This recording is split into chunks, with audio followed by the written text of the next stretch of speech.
หัวถนนเนาะพี่น้องจุดชมวิวยามแลงหรือว่ายามเช้ายามเที่ยงก็ได้ยามได้ก็สบายเย็นดีเนาะ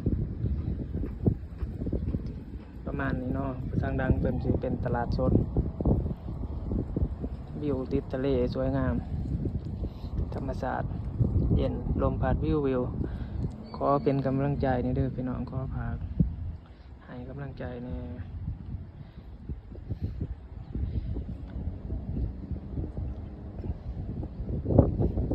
ขอบคุณและ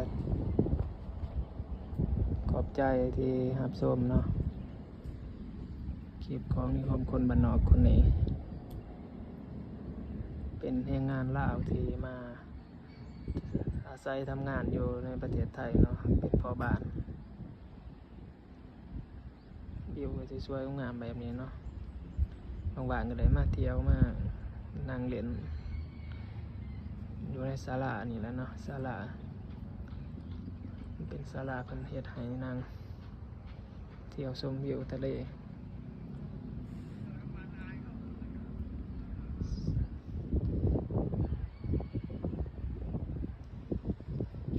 ประมาณนี้เนาะพี่น้องเนาะสวยงามเลย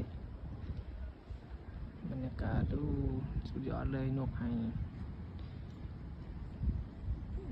ที่หนึ่งเลยว่าซั่นซะ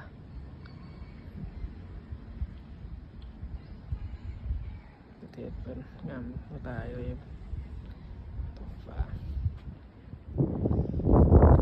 วิวรอบๆก็เป็นทะเลเนาะท้องฟ้าแจ่มใส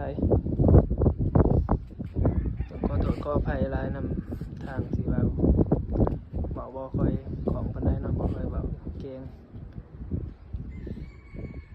ก็อยากสื่อสารให้อันนี้เนาะเข้าใจ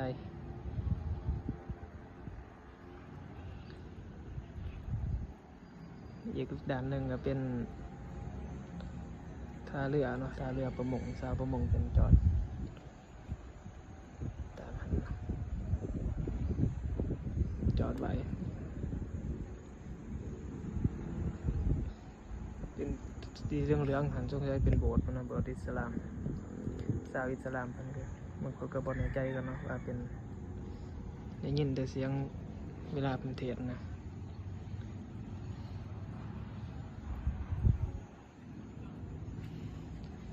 แถวนั้นก็มีบ่อนออกกำลังกายตอนนี้เป็นตอนเที่ยงเนาะบ่มีเรือบ่มีคนแบะมาถ้ายามแลงยังงามกว่านี้นะยามแดงๆสวยงามกว่านี้ยามแลงเพราะว่ามันสิคนหลายชาวต่างชาติเพิ่นสิมาเที่ยวชมวิวอยู่จุดนี้เนาะเป็นภูเขาลานลังหันออกไปอย่างน้อยหนึ่งก็เป็นถนนหันบางหันก็สิเห็นบ่พี่น้องกวนดินกวนอูเห็นบ่โจมให้เบิ่งไกลๆอยู่ติดกับหน้าทางมันเป็นพระเจ้ากวนอูพระเจ้ากวนอูตั้งขอบคุณนะครับที่รับชมขอบคุณมากๆฝากเป็นกำลังใจติดตามให้ผมหน่อยนะครับ